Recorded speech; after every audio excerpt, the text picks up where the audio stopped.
పవన్ కళ్యాణ్ గారి వల్ల 30 మంది విద్యార్థులు ఎగ్జామ్ రాయలేకపోయారు అని చెప్పి కొంతమంది అయితే దుష్ప్రచారం చేస్తారు. ఎందుకంటే 7 గంటలకే విద్యార్థులు రిపోర్టింగ్ చేయాలి కాలేజ్ సెంటర్లో.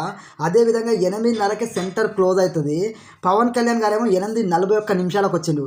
8:30కు ఎగ్జామ్ సెంటర్ క్లోజ్ అయితే 8:41 నిమిషాలకు అంటే 11 నిమిషాల తర్వాత పవన్ కళ్యాణ్ గారు వస్తే అసలు ఆ విద్యార్థులు ఎగ్జామ్ రాయలేకపోవడానికి పవన్ కళ్యాణ్ గారు ఎట్లా బాధ్యత అవుతారో ఒకసారి ఆలోచన.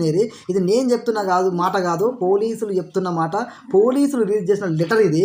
అదేవిధంగా పవన్ కళ్యాణ్ గారు 10 మంది మంచి కోరుకునే వ్యక్తి తప్ప 10 మంది ఇలా ఆగమవ్వాలని కోరుకునే వ్యక్తి అస్సలు కాదు, మనందరూ తెలుసు.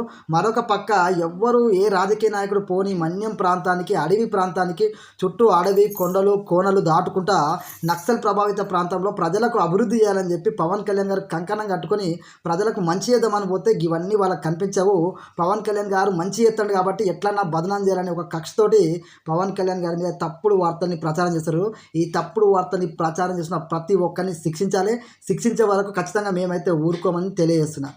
జై హింద్.